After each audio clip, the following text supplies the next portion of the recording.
அந்த அம்மா இங்க அம்மா வாங்க வாங்க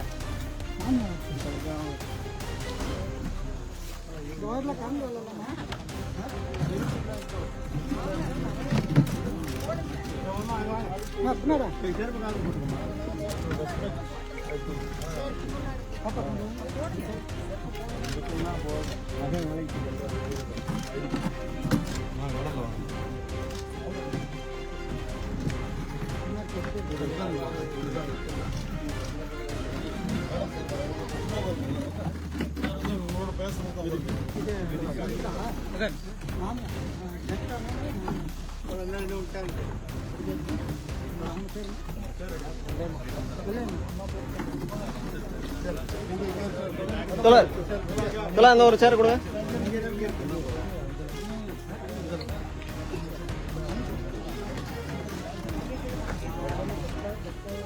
அவங்க பேர்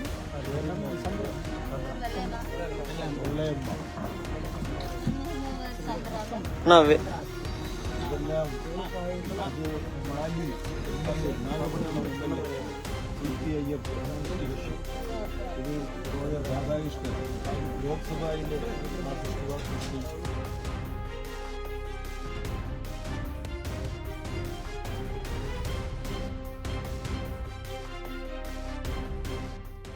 കേരളാവിൽ നമ്മൾ സച്ചിദാനന്ദം ദണ്ഡിഗൽ ലോക്സഭാ മെമ്പർ CPM ഞാൻ മാർക്സ്വാദി കമ്മ്യൂണിസ്റ്റ് പാർട്ടിയുടെ ബേബി നമ്മൾ നിങ്ങളുടെ എല്ലാം ദുഃഖം അറിയാൻ വേണ്ടി വന്നത് ഓരോ വാക്കിന് വേണ്ടി ചോദിക്കും.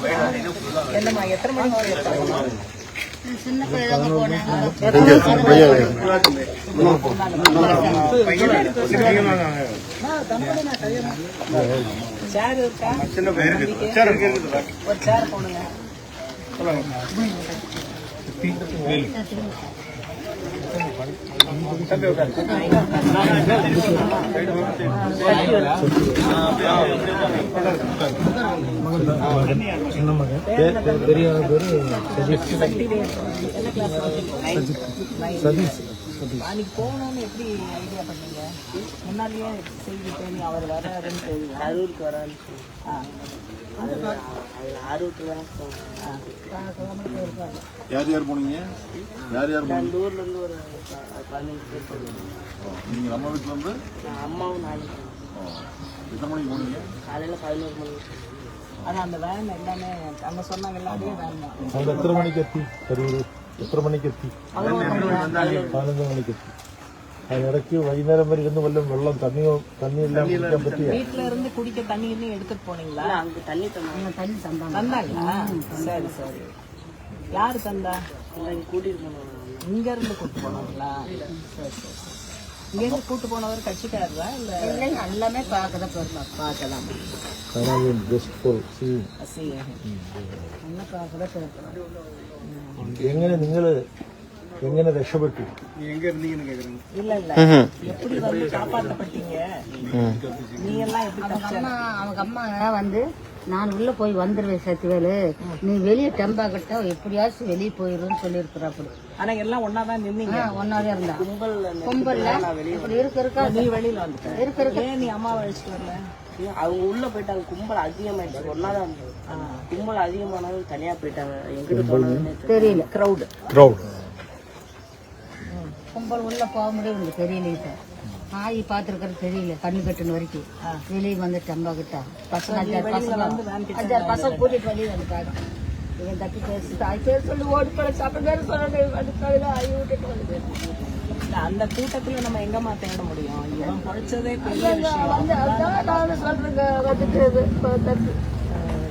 2 பையன் 2 பையன் சார். அப்போ வெளியே போயிருக்கு. சேட்டன் அண்ணன் இருக்கா? அப்போ அண்ணன் இருக்கு. அண்ணன் இருக்கு. அண்ணன் இருக்கு. கீழே யாரும் இருக்கா? தம்பி யாராவது இருக்காங்களா? அண்ணனும் நீ 2 பிள்ளைங்க தான். அண்ணன் என்ன செய்யுது? படிக்கல. அவன் படிக்கிறது போகலைங்க. இன்னைக்கு வரல அண்ணன். நீயும் அம்மாவும் மட்டும்தான். நீங்க போனப்போ 11 மணிக்கு போனப்போ கூட்டம் பெருசா இல்ல. விஜய் வர டைம் விஜய் 7 மணி போல வந்திருப்பாரு. அப்ப என்ன ஒரு 6 மணில இருந்து கூட்டம் அதிகம். நீங்க எந்த இடத்துல நீங்க வெளிச்சாம்பரத்துல எந்த இடத்துல நீங்க? அந்த முனி கோயிலுக்குள்ள கூட்டம் அப்படி பின்னால வந்து தள்ளிச்சா? அப்ப இவங்க மேல விழுந்ததா என்ன? பின்னாடி இருந்து இப்படி தள்ளிட்டு பின்னால இருந்து இப்படி தள்ளினாங்களா? அப்படி தள்ளும் போது குப்பரைக்கு விழுந்து எப்படி பண்ணாங்க? இத்தனை கூட்டங்கள இது மாதிரி பண்ணல. இந்த கூட்டத்துல இப்படி செஞ்சுட்டாங்க. இந்த காசு கொடுக்கும் போதெல்லாம் போகல. அந்த காசு கொடுக்கும் கூட்டத்துக்கெல்லாம் போகல. எதிராரன்னு ஒரு ஆவலமா போய் பார்க்கலாம்னு போயிட்டேன். அங்கப்பா இப்படி கூட்டமா நிக்காதீங்க, ஒழுங்கா நில்லுங்கன்னு யாரும் மைக்கில் அப்படி எல்லாம் ஒன்றும் அறிவிப்பு பண்ணல. கூட்டம் கட்டுக்கிழங்காம போகும்போது லைனா நில்லுங்க, ஒருத்தர் மேல ஒருத்தர் விழாதீங்க, தள்ளாதீங்க அப்படின்னு யாரும் மைக்கில் சொன்னாங்களான்னு கேட்கறாங்க. சொன்னாங்களா?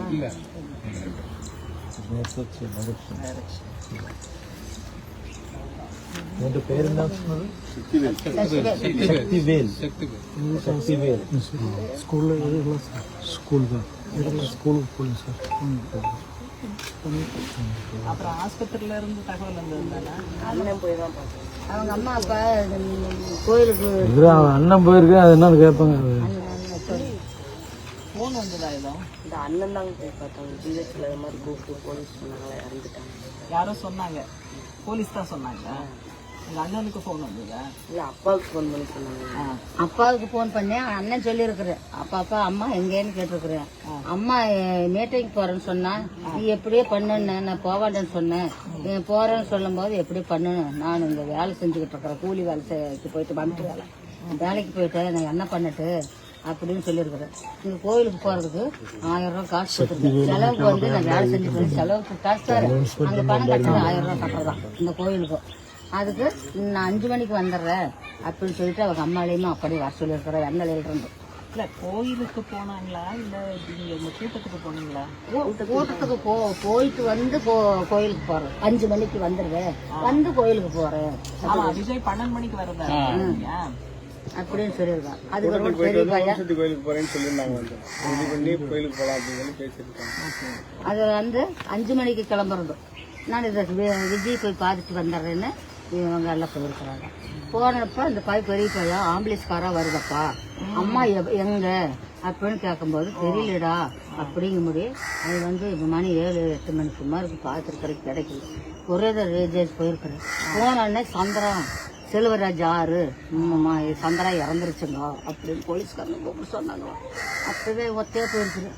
பரவா பறந்து விளையா துடிச்சு உள்ள போயிருக்காரு. வர சொல்லி போட்டு உள்ள விட மாட்டேன்ட்டாங்களா. அதுக்கு ஒரு பாட்டு நீக்கி விட்டாங்களா. பார்க்கும்போது இதுல இந்த சட்டையில இப்படி அழுந்து இதுல என்னமோ வச்சிருந்தாங்களா. வச்சிருந்தாங்களா. என்ன பண்ணாங்க அவ்வளவு வெளியே வந்துட்டாங்க. அதுக்கு ஒரு பாட்டு காலையில் போஸ்ட் பண்ணி கொடுத்தாங்க. காலையில கொடுத்தாங்க. நேரம் என்ன நம்ம இதுக்கு எங்க காட்டு கொண்டாந்து நேராக வீட்டுக்கு கொண்டாங்க. அப்படின்னு நேரம் கொண்டு இந்த பையன் வருமா தலைவலிக்குன்னு சொல்லிட்டு குடிதண்ணி வச்சு சொன்னாலாம். வச்சு குடிக்க குடியா அம்மா எடுத்து குடியினதுக்கு தீக்குடிமானதுக்கு சுடு சத்துகள் அப்படி குடிக்கிறேன்னு இன்றைக்கு அம்மா காட்டில் நெருப்படி வேவுதே அப்படின்னு அந்த ராத்திரி பரவா பறந்து அழுகானுங்க. தூக்கவே மாட்டேங்குது. அப்படி ஒரு வளர்க்கலாம். இதுக்கு என்ன வேணுமா அண்ணா செஞ்சு கொடுப்பான். அம்மா எனக்கு தோசை 2 வேணும் அப்படின்னு அந்த ரவையில் 2 தோசை சுட்டு கொடுக்கணும். நாங்கெல்லாம் சாப்பாடு. நானும் தனியாக போயிட்டேன். இவனுக்கு சாப்பாடு எல்லாம் திங்க மாட்டேன். ரவைக்கு தோசை ஆம்லேட் போட்டு கொடுப்பேன். எல்லாரும் மொட்டை வச்சிருப்பாங்க. எடுத்து ஒரு மொட்டை போட்டு ஆம்லேட் போட்டு கொடுப்பான். இன்னைக்கு கட்டுசோறு என்ன விதவிதமாக கட்டி கொடுப்பா பிள்ளைகளுக்கு. யாருங்க ஸ்கூலுக்கு பள்ளிக்கூடம் விட்டுட்டேன். 2 வருஷம் போக மாட்டேன் சார். வீட்டில் தான் சுற்றுறேன். வீட்டில் தான் இருக்கிறேன். அந்த பெரிய பையன் என்னமோ இப்போதான் என்னமோ வேலைக்கு போகிறேன்னு சொல்லி போயிருக்கிறேன் ஒரு 4 நாள். அவனும் போக மாட்டேன்ட்டு இவனும் போக மாட்டேன். அவன் வந்து எட்டாவது என்ன எத்தனாவது படித்தா போக மாட்டேன்ட்டேன். போக மாட்டேங்கிறேன். என்னமா அந்த பெரிய பையன் 20 வயசு. பெரிய பையன் 20 வயசு. அந்த பையனுக்கு ஏதோ ஒரு வேலை வாங்கி கொடுங்க. அந்த பையன் 20 வயசு போகலாங்கிறதுனால நீ போகலையா? இல்ல அங்க வந்து டீச்சர் திட்டுறாங்க அடிக்கிறாங்க அதுக்கு ஏன் படிக்கலன்னு கேட்கல. விருப்பமில்லைன்னு சொல்லிருப்பாங்க. படிக்க சொல்லி நம்ம படிச்சு சொந்த காலில் இருந்தாதான்ப்பா.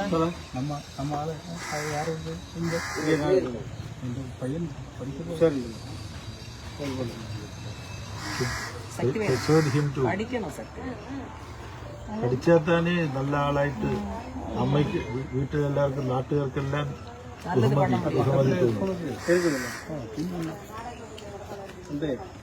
கேட்கறாங்க படிக்க போகணும்.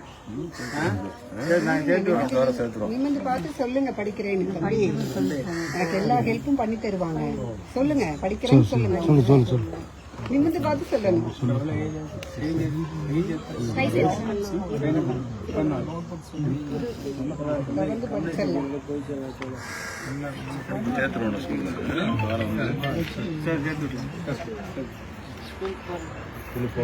പഠിക്കണം, ക്രിക്കറ്റ് കളിക്കണം, ഫുട്ബോൾ കളിക്കണം, പാഠം നന്നായിട്ട് പഠിക്കണം. என்ன விளையாடுவீங்க? கிரிக்கெட் விளையாடுவீங்க? കബഡി ഫുട്ബോൾ ഇല്ല. இங்கெல்லாம் ஃபுட்பால் ഫുട്ബോൾ മാച്ച് ടിവിയിൽ கபடி கிரிக்கெட்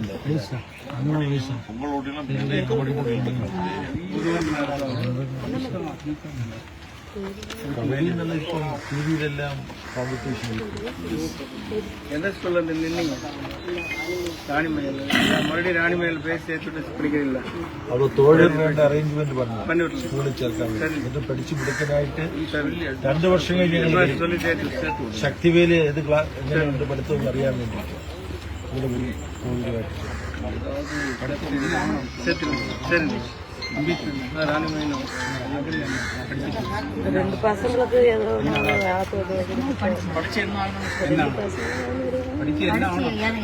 என்ன வேலை வேணும் வேணும் கேட்குறேன். Collector, superintendent of police, engineer, doctor. அவன் இப்பதான் படிக்க போறேன். அதுக்குள்ள എന്റെ ക്ലാസ്സിൽ പഠിക്കുമ്പോൾ ഞാൻ சொன்னது പോലീസാണ്.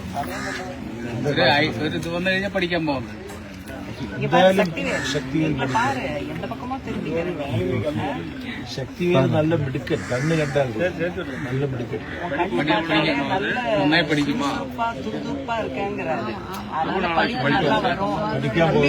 கேக்குறாங்க பாரு. படிச்சுட்டு எவ்வளவு நாள் ஆச்சு? 2 வருஷம் இருக்கும். 2 வருஷம் நின்னுட்டேன்.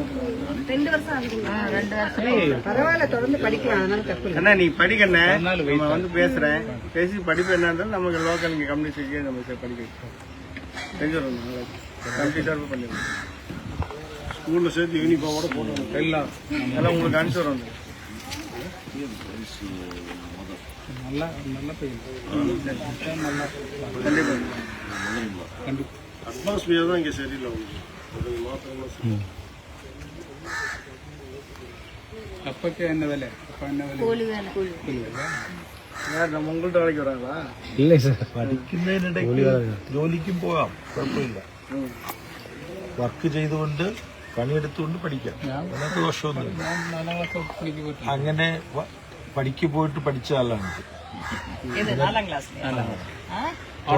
തോട്ടത്തിൽ തേയിലത്തോട്ടത്തിൽ പണിയെടുത്തു. എന്നിട്ട് കേരളാവിലെ 4ஆம் கிளாஸ் படிக்கும்போது തേയിലത്തോട്ടത്തിൽ தேயிலை தோட்டத்துல தொழிலாளியா ஒர்க் பண்ணி சம்பாதிச்சுக்கிட்ட படிப்பையும் படிச்சிருக்காரு. ഇന്ന് എന്നിട്ട് കേരള നിയമസഭയിലെ സ്പീക്കറായി. ഇപ്പൊ അവർ MP നേരത്തെ സ്പീക്കർ, പിന്നെ മന്ത്രി, ഇപ്പൊ ലോക്സഭ CPM നേതാവ്, പാർട്ടിയുടെ കേന്ദ്ര കമ്മിറ്റി മെമ്പർ CPM-ന്റെ. എല്ലാം വലിയ ഇമ്പോർട്ടന്റ് ആയിട്ട് வீடு கட்டி பார்த்து அழகா பார்க்கலாம். ஆமா வீடு கட்டி பார்க்கலாம்ன்றது வீடு கட்டாது. இப்ப வந்து ரோஸ்ல இருக்கிறது வீடு கட்டலாம்னு அவ்வளவு கஷ்டப்பட்டங்க. நானும் மருமக அந்த வீட்டுல இருக்கிறதுக்கு எல்லாம் போயிட்டு போன் நம்பர் வாங்கிக்கோங்க. பாதியோட நிக்கிறது. போன் நம்பர் பாதியோட நிக்கிறது. അത് നമ്മൾ ഇവിടുത്തെ പാർട്ടി ബ്രാഞ്ച് ആരാ? Area secretary. പാർട്ടി ഒരു ഡിസിഷൻ എടുക്കണം. ഏരിയ കമ്മിറ്റി ഡിസിഷൻ എടുത്ത് ശക്തിവേലിന് പഠിക്കാൻ വേണ്ടിയിട്ടുള്ള എല്ലാ സപ്പോർട്ടും കൊടുക്കുന്നത്. ബുക്കും എല്ലാം സ്കൂളിൽ നിന്ന് കിട്ടും ഫ്രീ ആയിട്ട്. എന്തെങ്കിലും പെന്നോ മറ്റു കാര്യങ്ങളോ ആവശ്യമുണ്ടെങ്കിൽ അതെല്ലാം പാർട്ടി അറേഞ്ച് ചെയ്യും. യൂണിഫോം കിട്ടും, ഒരു സ്റ്റൈപ്പൻഡ് കൊടുക്കും. പാർട്ടി അഡോപ്റ്റ് ചെയ്യണം പാർട്ടിയുടെ മകനായിട്ട്. மாநகர கமிட்டி இந்த பையனை தத்தெடுத்துக்க சொல்ல அதுக்கான படிப்பு செலவு ഓരോ വീടും CPM സംഘം സന്ദർശിക്കുമ്പോൾ കാണാൻ സാധിക്കുന്നത് അത് CPM ചേരുന്നുണ്ട്. ഇപ്പോ രാജ്യത്തെ നടുക്കിയ ഒരു ദുരന്തം തന്നെയാണ് ഇപ്പോ കരൂരിൽ ഉണ്ടായിട്ടുള്ളത്. വലിയൊരു ദുരന്തമാണ് കരൂരിൽ ഉണ്ടായിട്ടുള്ളത്. കരൂരിലെ മനസ്സ് തകർത്ത് കളയുന്ന ദുരന്തം കഴിഞ്ഞ നാളുകളായി മാധ്യമങ്ങൾ ചർച്ച ചെയ്തുകൊണ്ടിരിക്കുകയായിരുന്നു. ദുരന്തം നടന്ന ഉടനെ തന്നെ CPIM-ന്റെ പോളിറ്റ് ബ്യൂറോ അംഗം സഖാവ് ബാലകൃഷ്ണൻ മറ്റ് നേതാക്കന്മാരോടും MP-മാരോടും ഒക്കെ ഒപ്പം സച്ചിദാനന്ദം, അതുപോലെ തന്നെ സഖാവ് ചിന്നതുരൈ MLA, സഖാവ് മാലി മഹാലിംഗം, മറ്റ് നേതാക്കന്മാരെല്ലാമായിട്ട് ഉടനെ തന്നെ ഇവിടെ എത്തുകയുണ്ടായി. DYFI-യുടെ അഖിലേന്ത്യാ പ്രസിഡന്റും രാജ്യസഭാംഗവുമായിട്ട് സഖാവ് റഹീം പിന്നീട് വരികയുണ്ടായി. ദുരന്തം നടക്കുമ്പോൾ ഞാൻ ഉൾപ്പെടുന്ന ഒരു പ്രതിനിധി സംഘം വിദേശത്തായിരുന്നു. അപ്പോൾ നാട്ടിലെത്തിയ ഉടനെ തമിഴ്നാട് പാർട്ടിയുമായിട്ട് ബന്ധപ്പെട്ടിട്ടാണ് ഞങ്ങൾ ഇപ്പോൾ ഇവിടെ എത്തിയിട്ടുള്ളത്. പാർട്ടിയുടെ പോളിറ്റ് ബ്യൂറോ അംഗവും വയനാട്ട് നേതാവുമായിട്ടുള്ള സഖാവ് വാസുകി ഉണ്ട് ഞങ്ങൾക്കൊപ്പം. ലോക്സഭയിലെ CPIM-ന്റെ നേതാവും പാർട്ടി കേന്ദ്ര കമ്മിറ്റി അംഗവുമായിട്ടുള്ള സഖാവ് K. രാധാകൃഷ്ണൻ ഉണ്ട്. ദിണ്ടുഗിൽ നിന്നുള്ള ലോക്സഭാംഗം സഖാവ് സച്ചിദാനന്ദം വീണ്ടും വന്നിട്ടുണ്ട്. രാജ്യസഭാംഗം സഖാവ് V. ശിവദാസൻ കേരള പാർട്ടി സംസ്ഥാന കമ്മിറ്റി അംഗമാണ്. നാഗപട്ടണത്ത് നിന്നുള്ള CPIM-ന്റെ MLA സഖാവ് മഹാലിംഗം, മാലി എന്നറിയപ്പെട്ട സഖാവ് മഹാലിംഗു എന്നോടൊപ്പമുണ്ട്. ഞങ്ങൾ ഇവിടെ വന്നിട്ട് സംഭവം ദുരന്തം നടന്ന സ്ഥലം സന്ദർശിച്ചു. ദുരന്തത്തിൽ തൊട്ട് മരണമടഞ്ഞവരുടെയും പരിക്കേറ്റവരുടെയും ഒക്കെ പ്രതീകങ്ങളെപ്പോലെ അവിടിങ്ങനെ വസ്ത്രങ്ങളുടെ ഭാഗങ്ങളും ചെരുപ്പുകളുമൊക്കെ ചിതറിക്കിടക്കുന്നവങ്ങളും കണ്ടു. മരിക്കുകയും പരിക്കേൽക്കുകയും ചെയ്തവരുടെ ഓരോരുത്തരുടെയും കാര്യം ഓർക്കുമ്പോൾ നമുക്ക് ദുഃഖമുണ്ട്. പക്ഷെ കുഞ്ഞു ചെരുപ്പുകളും ആ കൂട്ടത്തിൽ കാണാനുണ്ടായിരുന്നു. അത് അപകടത്തിൽ മരണമടഞ്ഞ 10 കുഞ്ഞുങ്ങളാണ്. പിന്നെ സ്ത്രീകളും മറ്റാളുകളുമാണ്. ഇപ്പോൾ തമിഴ്നാട് ഗവൺമെൻറ് സംഭവത്തെ തുടർന്ന് റിട്ടയേർഡ് ജസ്റ്റിസ് അരുണയുടെ നേതൃത്വത്തിൽ അരുണയുടെ ഉത്തരവാദിത്വത്തിലൊരു ജുഡീഷ്യൽ കമ്മീഷൻ ഇപ്പോൾ എങ്ങനെ ഈ ദുരന്തമുണ്ടായി, അതിന് ഉത്തരവാദികൾ ആരെങ്കിലും ഉണ്ടോ, എവിടൊക്കെയാണ് പിഴവുണ്ടായത്, ഇതൊക്കെ പരിശോധിച്ച് റിപ്പോർട്ട് സമർപ്പിക്കാൻ വേണ്ടി നിയോഗിക്കപ്പെട്ടിട്ടുണ്ട്. അതിനിടയ്ക്ക് CBI എൻക്വയറി വേണമെന്നുള്ളതുപോലെയുള്ള അപ്രസക്തമായ അനാവശ്യമായ ഡിമാൻഡുകളും ചിലർ ഉന്നയിച്ചിട്ടുണ്ട്. ഒരു ജുഡീഷ്യൽ കമ്മീഷൻ സംസ്ഥാന ഗവൺമെൻറ് നേതൃത്വത്തിൽ നിയോഗിക്കപ്പെട്ടിരിക്കുന്ന സ്ഥിതിക്ക് ആ ജുഡീഷ്യൽ കമ്മീഷൻ അതിൻ്റെ പ്രവർത്തനങ്ങൾ സമയബന്ധിതമായിട്ട് നടത്തണം എന്നുള്ളതാണ് CPI-യുടെ ആവശ്യം. അതുപോലെ തന്നെ സ്വാഭാവികമായും പോലീസിൻ്റെതായ അന്വേഷണം നടത്തുന്നുണ്ടാവും. പോലീസ് അന്വേഷണവും ജുഡീഷ്യൽ കമ്മീഷൻ്റെ അന്വേഷണവും എങ്ങനെ ഏകോപിപ്പിക്കണം തുടങ്ങിയ കാര്യങ്ങൾ ഭരണപരമായ വിഷയങ്ങളാണ്. അത് അവർ തീരുമാനിക്കും. എന്നാണ് മനസ്സിലാക്കുന്നത്. ഇപ്പോൾ നഷ്ടപരിഹാരം സംസ്ഥാന ഗവൺമെന്റ് പ്രഖ്യാപിച്ചിട്ടുണ്ട്. ദുരന്തം ഉണ്ടായത് ശ്രീ വിജയുടെ നേതൃത്വത്തിലുള്ള പാർട്ടിയുടെ ഒരു റോഡ് ഷോയുമായി ബന്ധപ്പെട്ടാണ്. അപ്പോൾ അതിന്റെ ഭാഗമായി ഉത്തരവാദിത്വം അംഗീകരിച്ചുകൊണ്ടാവണം വിജയുടെ പാർട്ടിയും മരിച്ചവർക്കും നഷ്ടപരിഹാരം പ്രഖ്യാപിച്ചിട്ടുണ്ട്. കേന്ദ്ര ഗവൺമെന്റ് നഷ്ടപരിഹാരം പ്രഖ്യാപിച്ചിട്ടുണ്ട്. CPIM ആവശ്യപ്പെടുന്നത് ഈ മരണത്തെ തുടർന്ന് ഫലത്തിൽ അനാഥമായിട്ടുള്ള കുടുംബങ്ങൾ, ആ കുടുംബങ്ങൾക്ക് ജീവിതവുമായിട്ട് മുന്നോട്ട് പോകാൻ കഴിയുന്ന വിധത്തിൽ ആ കുടുംബത്തിലുള്ള ജോലി ചെയ്യാൻ ഏൽപ്പിക്കാൻ പറ്റുന്ന, ജോലിക്ക് എടുക്കാൻ പറ്റുന്ന ആളുകൾ ഉണ്ടെങ്കിൽ അവർക്ക് ജോലി ഗവൺമെന്റ് നൽകിയിട്ടുണ്ട്. പലതരത്തിലുള്ള ജോലികൾ നൽകാം, ആശാവർക്കർമാർക്കുള്ള ആകാം. അത് ഗവൺമെന്റ് തീരുമാനിക്കേണ്ടതാണ്. ഓരോ ജീവഹാനി ഉണ്ടായ ഓരോ കുടുംബത്തിലും ഏതെല്ലാം തലം വരെ പഠിച്ചവരുണ്ട്, ഏതെല്ലാം തരത്തിൽ ജോലിക്കെടുക്കാൻ പറ്റിയവരുണ്ടെന്നുള്ള പരിശോധിച്ചിട്ട് ഗവൺമെന്റ് അക്കാര്യത്തിൽ ഉചിതമായ ഒരു തീരുമാനം എടുക്കണം എന്ന കാര്യവും CPIM മുന്നോട്ട് വെക്കുകയാണ്. സങ്കുചിതമായി രാഷ്ട്രീയ മുതലെടുപ്പിന് ഇതുപോലുള്ള ഒരു മഹാദുരന്തത്തെ ആരും ഉപയോഗപ്പെടുത്താൻ പാടില്ല എന്നുള്ളതാണ് CPIMന്റെ സുവ്യക്തമായ നിലപാട്. എന്നാൽ ഇവിടെ നമ്മൾ ശ്രദ്ധിക്കേണ്ട ഒരു കാര്യം, ഒരു രാഷ്ട്രീയ പാർട്ടിയുടെ ഒരു പരിപാടിയോടനുബന്ധിച്ച് ഇത്രയധികം പേര് മരിക്കുകയും ഇത്രയധികം പേർക്ക് പരിക്കുണ്ടാവുകയും ചെയ്യുന്ന, രാജ്യത്തെ ഞെട്ടിപ്പിക്കുന്ന ഇതുപോലൊരു സംഭവം ആദ്യമായിട്ടാണ്. ഇത്ര വലിയൊരു ദുരന്തം ഒരു രാഷ്ട്രീയ പാർട്ടിയുടെ പരിപാടിയുമായി ബന്ധപ്പെട്ട് ഇതുവരെ ഉണ്ടായിട്ടില്ല.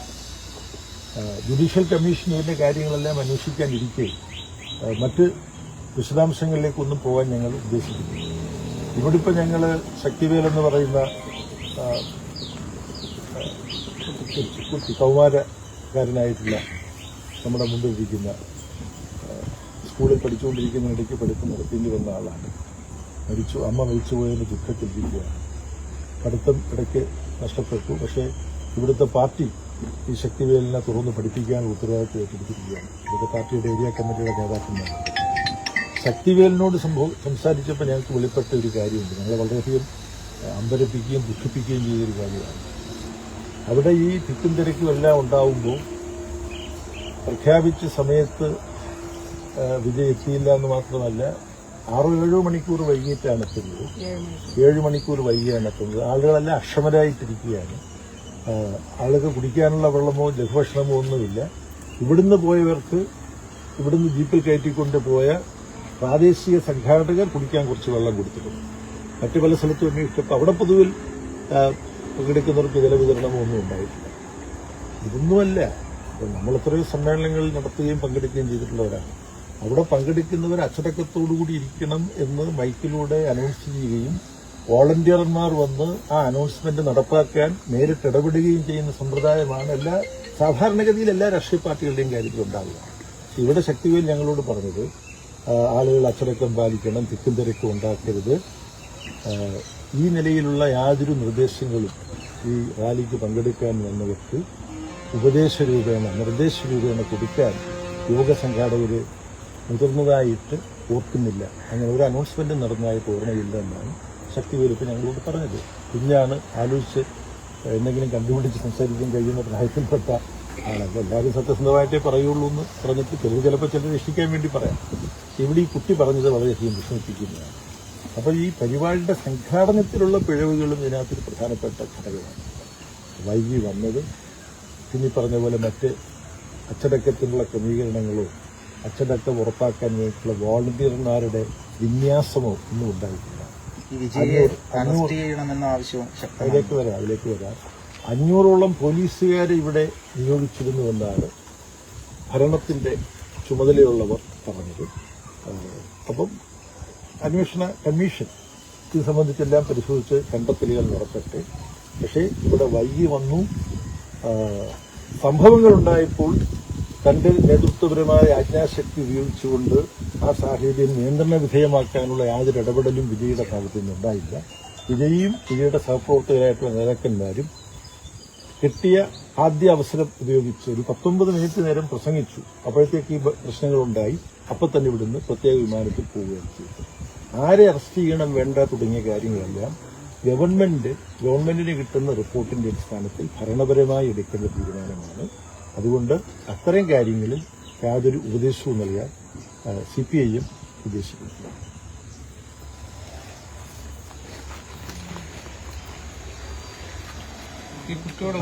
അപ്പൊ ശക്തിവേല് പഠിക്കാൻ പോവുകയാണ് എന്ന കാര്യം എന്തായി TV-ക്കാരോട് പറഞ്ഞിട്ടുണ്ട്. സത്യമല്ല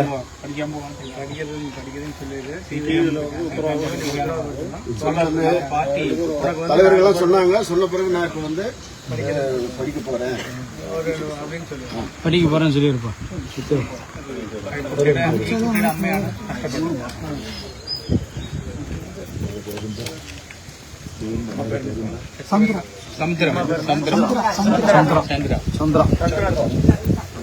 சந்திரா பெரிய பையன் சதீஷ்.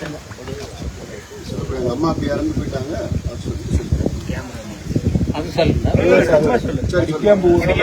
படிக்க போறோம். நான் படிப்பேன்னு சொல்லுங்க.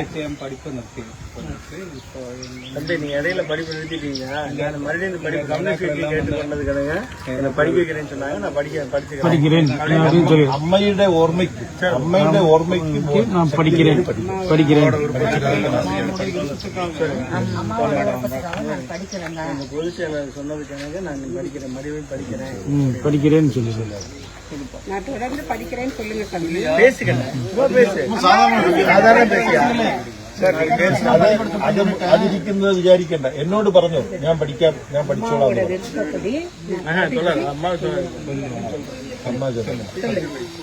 விருப்பப்படி நான் படிக்கிறேன். நான் படிக்கிறேன்னு சொன்னா முடிஞ்சது. படிச்சு தம்பி என்ன பாரு நீ என்கிட்ட பேசு. இனிமேல ஸ்கூலுக்கு போவியா? எத்தனை வருஷமா நீ படிக்காம இருந்த? 2 வருஷம். இப்ப நீ இனிமேல படிப்ப இல்லையா? கம்யூனிஸ்ட் கட்சி உனக்கு எல்லா உதவியும் பண்ணும். நல்லா படிச்சு ஆளா வந்தாதான் உங்க அம்மாவுக்கு அது வந்து ஒரு மனசுல ஆறுதலா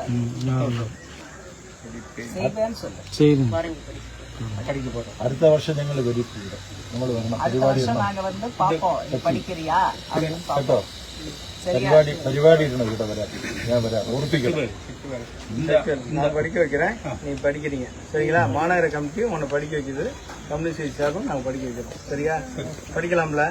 உனக்கு பொறுப்பு கம்யூனிஸ்ட் கட்சியினுடைய மாநகர கமிட்டி சார்பா மாநகராட்சி கவுன்சிலர் தண்டபாணி உனக்கு பொறுப்பு.